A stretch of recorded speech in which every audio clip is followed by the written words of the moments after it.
I want to go ahead and dedicate this episode to that one family member you have. You know, the one that's very crabby. I'm not crabby, okay? I'm not crabby. You know the one. Oh, I know the one. Hello, and welcome to the Emotional Endurance Movement, the #1 mental health comedy game show. I'm your host, Lori Sharp Page, and with me here today is our perennial contestant and behaviorist at large, and someone who once said that heat is their ultimate dysregulating kryptonite. This is Crimson McDonald. Welcome, Crimson. Hello. Thanks for having me.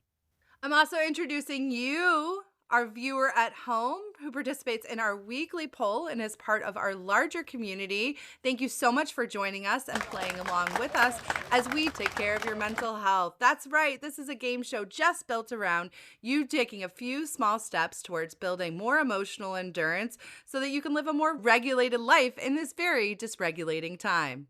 The insight of the week is a fantastic quote. If you have lost your way, there is always a path back to yourself.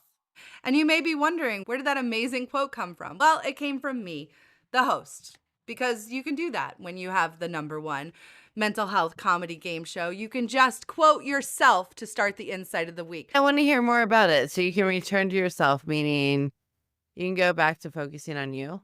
Yeah, a lot of us exist in a really dysregulated state for long periods of time. And when we're in that, we lose connections to things like our intuition, our understanding of how we feel, what we want, our boundaries, our needs, all of that. You can go back to all of that at any time. When we've been dysregulated for long periods of time or having a hard time existing in a certain environment or season in our life, it can feel like we can't go back there. And I just want everyone to know that whatever happens, you can intentionally go back to yourself. And part of what we're doing here at the Emotional Endurance Movement is equipping you with the skills to do so. That's a great quote. Unfortunately, so many people don't even know what it's like to be part of themselves anymore. But at this point in the game, after holidays, I feel like, especially parents, caregivers, you are just so drained and haven't even thought about yourself in a couple weeks. So I think it's a great time to talk about how to get back to yourself because I could use some advice. This episode is totally crafted to help you reconnect and re-enter your life in a way that actually feels human. Not just like you're rushing through it or pushing through it. Let's go ahead and hear from Crimson about our forecast for this week. How is everybody doing? I think you said we have like 153 people on the Emotional Endurance Movement now. I did. Yes. So we are growing quick. So this is only our second episode and we have grown to 153 members. So cheers. That's 153 people that are actually investing time in building their emotional endurance. If you want to be part of this, please subscribe to our YouTube channel. You will get the link and subscribe to our newsletter. We will email you a link weekly so you can participate and we can see how you're feeling. So overall, we are seeing very different results than last week because we're seeing more dysregulation. Overall, we only saw about a 62% rate of people saying they felt like they stayed regulated through the holidays. And honestly, as much as that's sad, wouldn't we expect that? I mean, the Yeah. holiday is just like walking through a bomb and like field, right, of triggers. Like everywhere you go, you're triggered.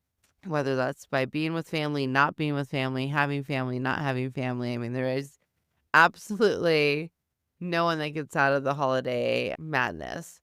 So, and it's not shocking that people feel like this. Your emotional endurance and the variables that make up your endurance kind of move in a roller coaster. And we are seeing that with our initial data from our second survey. We already see that our subscribers, our listeners are struggling, but they expected to. So kudos to recognizing you're walking into that. And hopefully, as you build coping skills, you'll go into those environments with more efficacy. You've joined us for another week. And when it Yes. comes to emotional regulation and dysregulation, it is always a little bit of a moving target. So I will say both our last episode, both you and I said that we were the 10% that were dysregulated. Like Yeah, we did. we were both struggling. And I'm curious, where did you land this week? Oh, I felt like I did a pretty good job. I had a kind of a dysregulating moment with my son. But other than that, I remained regulated. And that was something I thought about when I was looking at these results. If you know it's going to happen and prepare, how much better you get at just seeing the joy in it. That's what we're selling, right? Like you think that these little things don't matter, but if you know the holidays are going to be dysregulating and you know that it's going to be hard and you know you're going to be triggered and you expect it, I do think you get a better outcome. Like I went in much more prepared this holiday season for the intensity of what I would feel, and I was prepared to cope with it.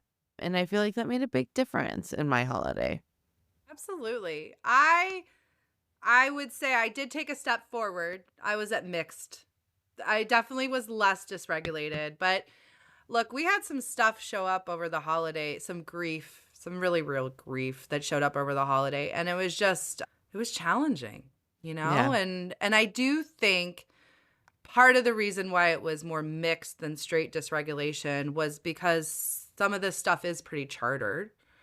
But the holidays do bring up some hard truths every single year, and this year there were some additional ones. And anytime you're bringing a whole bunch of people together who are going through different things in their lives, it can be challenging. So I definitely feel like I took a step forward from where I was, but I'm still not back to fully regulated. The holidays were hard for me. And now it's January. It's like so like you're like, wow, the holidays are hard, and then like you wake up in like a totally different challenging time. There's just like a realness to that. But I'm working my way back, and I remain committed because even though I was more mixed than fully regulated this week, I saw how much of a difference that made. I had much more moments of joy. I feel way less stress headed into this week. I actually got work done.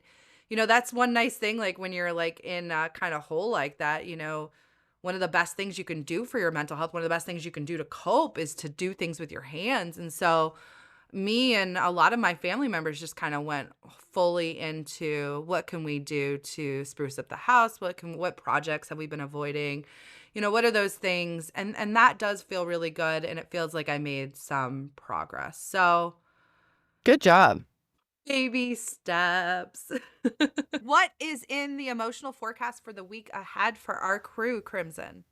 So ultimately right now, people are really in a darker place than we normally see. Not as much happy as we usually see. We see a lot of fear, disgust, bad feelings, but they're mostly around guilty and anxious. And so I wonder if those have to do with being anxious about the week to come and guilty about the things that maybe you didn't get done. That sense of like, I didn't get enough done with my time off, or I didn't do enough for my kids, or I couldn't buy enough. And then people just being anxious about getting into the new year.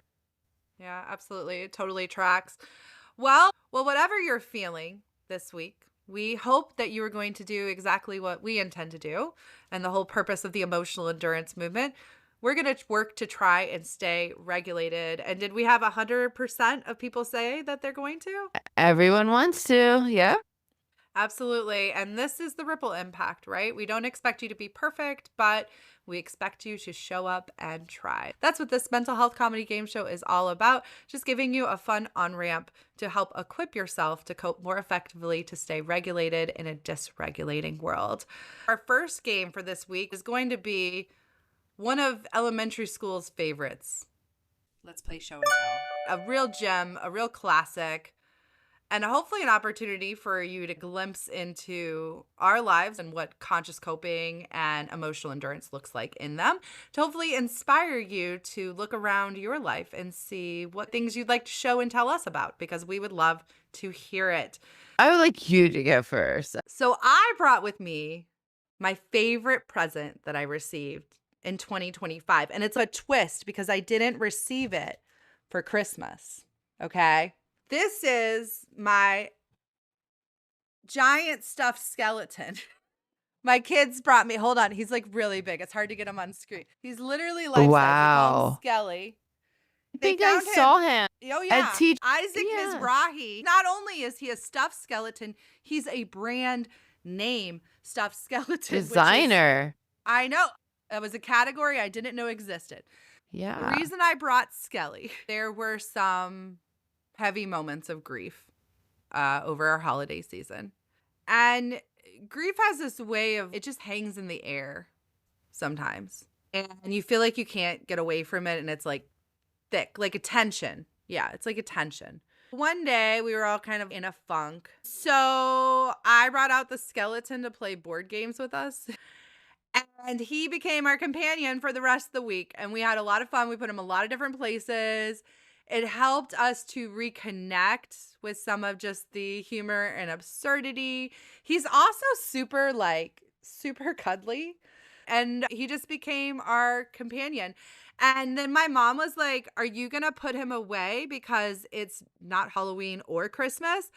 And no, I am re-entering 2026 with this lovely stuffed skeleton by my side because he is truly my favorite gift I received all year. He's so absurd, he's so weird, and he's so funny that it's That's great.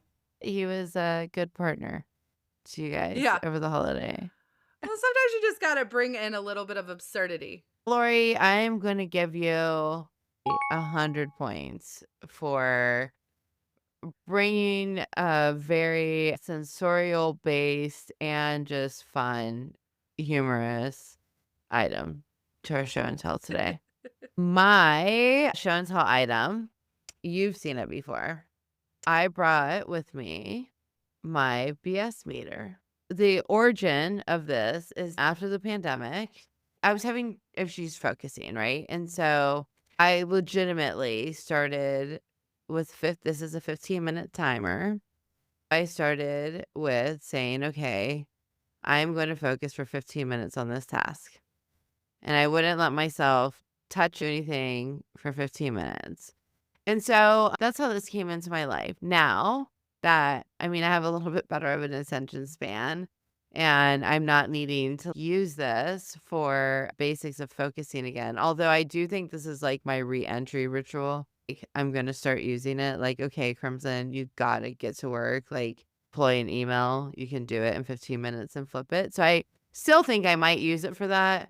But what I have been using it for is my BS meter, which means that I serve on several boards and consult on different projects because I like to be overwhelmed. When I am doing free labor or something that I'm annoyed I have to do, I will give you this much time to figure out whatever I'm expected to figure out. So this has started as my how do I focus and not waste time to my I'm trying to focus and you're wasting my time meter. But I don't have boundaries around that. I love the idea of like part of like getting back into the flow of work is breaking it into chunks for yourself. I think that's really smart, really wise. I'm going to borrow that this week. I don't have a good timer like that. I need to keep an eye out at the thrift store and see if I can find something fun like that. That's really fun. I have to be honest. That was a TJ Maxx find. Like TJ I started Maxx. this. I know. Well, a therapist had recommended it. She was the one that was like, you're hard on yourself because it's hard to learn. And this is what we talk about with emotional endurance, right? You have to put in the reps. And it feels so small when you get triggered and you're able to stop and actually be responsive instead of reactive. That feels so unrewarding. It's when you do it 100 times that it feels rewarding. It's when it becomes hardwired into you. It was a good reminder. She gave me a coping skill and I went and used it. And then I used it as an excuse to buy a $15 item at TJ Maxx because there's nothing I like better than the coping skill of spending money to solve my problems. I think we all struggle with that. Well, Yeah, on that I'm note, kind of struggling with the fact that now a lot of my friends are going to be like, oh, did I just get the BS meter from Crimson? I mean, maybe we would all be more mindful about our requests to each other if we all had a BS meter that we pulled Yeah. out from time to time. It's the worst. I think it's good. You're right. Actually, I'm going to get more requests now because they're going to be like, oh, she's prepared for it. Crimson, you get 7,500 points for that great show and tell because I am taking that coping skill with me. I'm putting it in my equipped bag. That was a great show and tell. We're going to go ahead and shift gears to the feeling of the week. The feeling of the week this week is reconnected. And reconnection happens when we go from a state of isolation or disconnection to feeling some level of safety and connection. In equation form, reconnection equals connection plus present. That's right. You need to be present to be able to experience reconnection. Reconnection can be fleeting. It can be something you can miss if you're not looking out for it. For example, you can have a difficult day and think, I didn't solve anything, but I ate dinner with my people. Suddenly the world felt less hostile. And for a moment, I really reconnected. Reconnected doesn't mean that life is perfect. It means that you remember you're not alone and that there's something else or someone else or anything else that's connecting you back to yourself and to the world around you. Because really, that's what all this mental health stuff is about. It's about understanding your feelings, what role they play in your life, and yes, learning how to attend to them in ways other than just checking out. We asked our audience a little bit about the feeling of reconnected. And my first question to you is, are they familiar? Is reconnected chartered or unchartered for them? Are they more familiar or is it not as familiar of a feeling for them? Our members of our movement are not familiar with this. They feel that this is uncharted for them. Interesting. A feeling of being reconnected.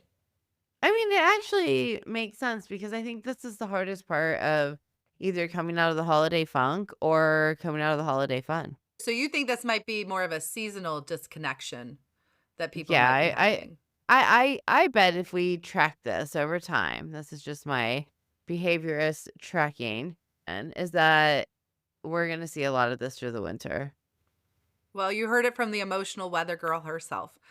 We will see some changes to reconnection, which it would be interesting. Maybe we will check it out and see, because I agree with you. I do think there's something about reconnecting, particularly like this first week of January, that probably feels different than the idea of reconnecting sometime in March or July Mhm. or August or whenever. So that would be interesting. We should look at that. But people did say, we did get some really good answers as far as like, what are the top 10 triggers for feeling reconnected over the past week? Family. That is our number one. So I'll go ahead and give Yeah. that away. Absolutely. Family was a huge trigger for reconnection. So that makes sense. It kind of goes with that seasonal theme that you're talking about. Anything else on the list that you think might be there? How about laughter? Absolutely. saying- Laughter's on the list. Yeah. Laughter's Yeah. number 6, right underneath friends. So friends and laughter. So I'll give you the full list now. But these, for our audience, these were the top 10 things that triggered the feeling of reconnected. The number 10 was pets, which I totally get. I think Yeah. pets are very grounding. They help to bring your presence, all of that. Number 9, nature. Yep. Makes a lot of Always. sense. In fact, nature's one of the best ways to reconnect quickly. If you find yourself really burned out, overwhelmed, not sure what to do next, go outside, hug a tree. I promise it will make a difference. I know it sounds like out there, but it really will make a difference. Number 7 was friends. Number 6 was laughter. Number 5 was an interesting one, touch. Oh. Okay. I mean, that Yeah. makes sense. Yeah. Hugs. There are a lot of people that really, that is part of how they get their emotional needs met, their cup filled, is by touch, that physical closeness and intimacy. Number 4 was home, which again, I get. Yeah. Makes sense. Number 3 was community. Number 2 was conversation. And number 1 was family. Nice. And that's where our audience was. Those are the things that have triggered that feeling of reconnected for our audience recently. That's great. For our last game, we're playing Chill or Triggered, where we both intentionally tell each other scenarios that might be dysregulating, and we disclose whether we're immediately chill about the situation or totally triggered.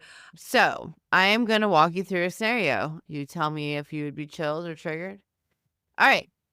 It's a weekday morning.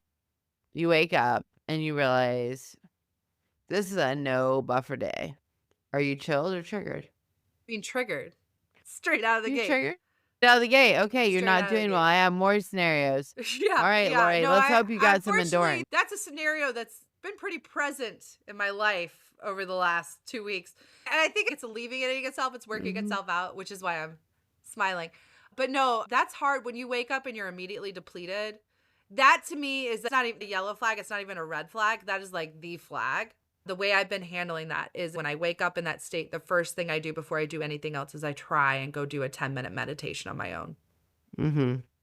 I try and get a little bit of juice in the So tank. you'd be triggered and then responsive to that trigger.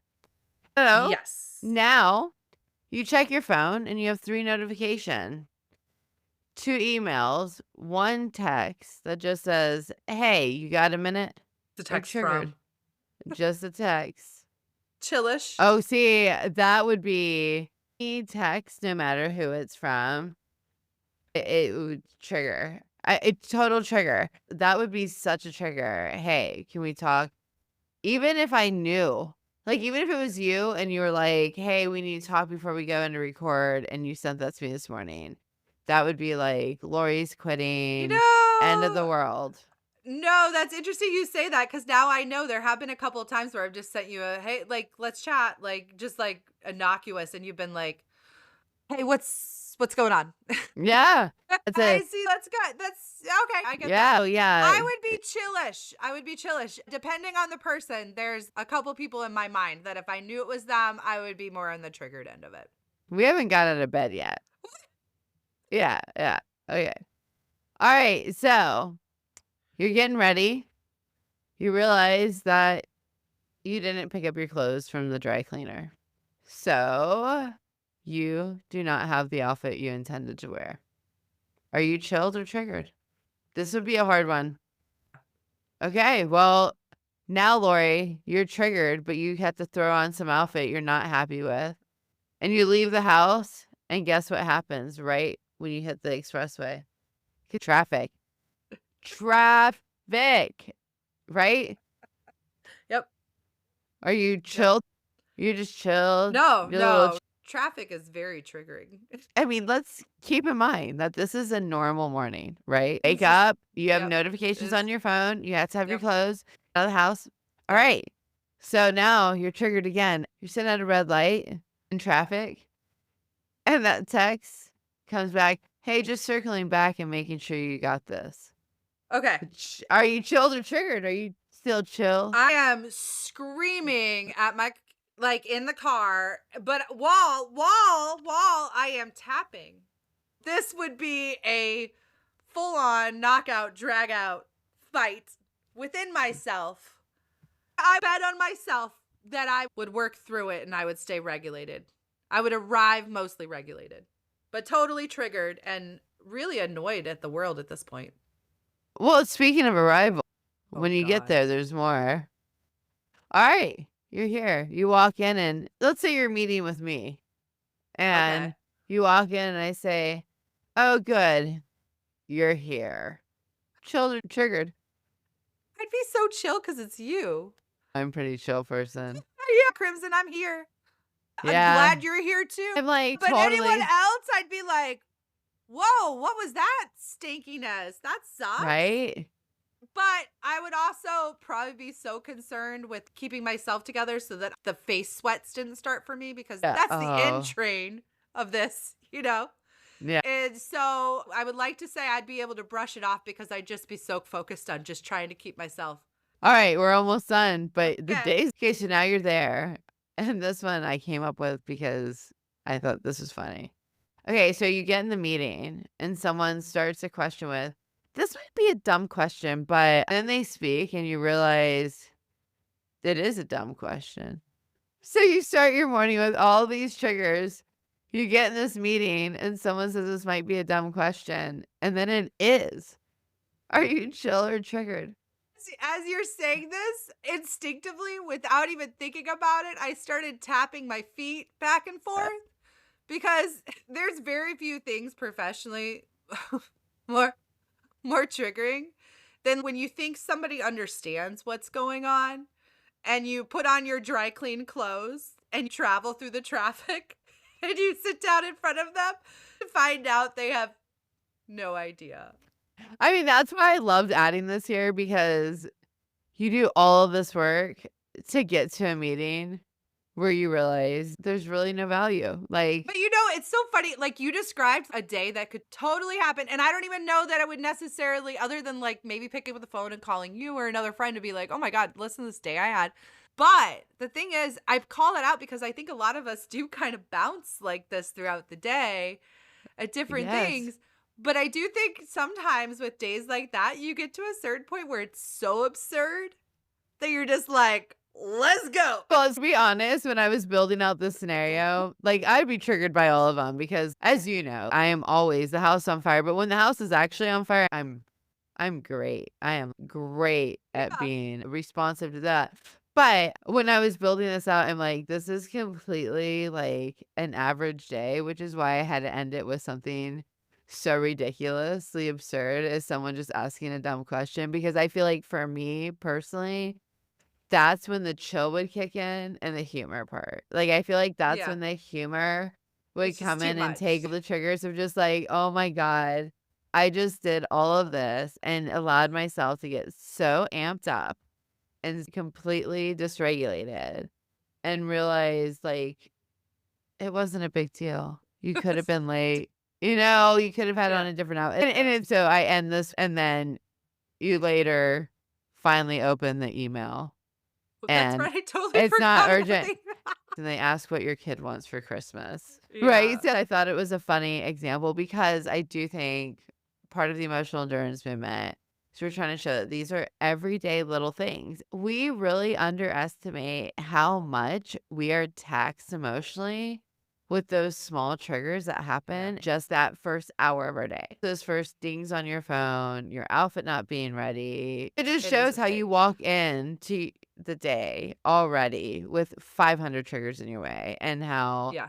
by coping with intention and conscious coping and doing this work, you can kind of just laugh at the Yeah. absurdity of it all. Embrace the absurdity. I think there's so much healing in that. And I know it's hard to do and it takes work and it's not always the right skill, but you're right. Like at a certain point, the dam busts, and you're just like, well, today is what today is. And like, what can I do to make today a little bit better on myself? One of the things I can probably do is laugh about it, lean in, find those small ways to soothe and accept that Mama said there'd be days like this. There'd be days like this, Mama said. So I think it is what it is. I'd say you easily got 1,500 points. I don't know if I believe that you'd be as chilled as you say, but I've been working with you for a year and I haven't seen you really ruffled, so it's probably true. This would all be triggers for me. I definitely get ruffled, but I didn't think you'd be able to trigger me so much. I've got one for you. I think you're really going to like it. You have this email you've been avoiding. You've been avoiding this email because you don't know how to give somebody news that was going to make them change their mind about something, which is going to impact you. So there's going to be a chain reaction and it's not going to be good, right? So you rewrite the email 3 or 4 times. You're pretty happy with it and it looks good and you send it out. And when you send it out, you realize after you've sent it, made it sound like you were going to do something that you didn't intend to do. Triggered. Why doesn't Gmail allow me to delete? Triggered. And then you immediately get a reply back. Let's talk. Oh God. Well, you know how I feel about this. I Me. don't want to talk. Tell me what you need to say. They say, I'll call you when I'm back in 3 days. I have Chill or no triggered? kind words. Triggered with no kind words. No All kind right. words. Well, I Don't figured ride me that was dirty gonna like be- that. No, I ain't All right, cool. Crimson. I'm going to give you 80 points. I wasn't chilled with any aspect. I'm giving you 80 points just because you said there'd be no kind words. And I feel like that's dysregulated behavior and it would make your cleanup of the situation worse in 3 days. It So would. you It got would. docked minorly, but yeah, it's triggering. We're going to shift gears and move to our skill of the week, which we're calling the re-entry ritual. This week's skill of the week is the re-entry ritual. A re-entry ritual is brief, intentional pause between one environment or time and the next. And the good news is you can really do it any way you want. Crimson already told us about her re-entry ritual, which included a very handy sand dial. What's that called? Sand timer? What? There is a name for these, though. There is a isn't name. there? Insert name here. Yeah, that Okay. thing.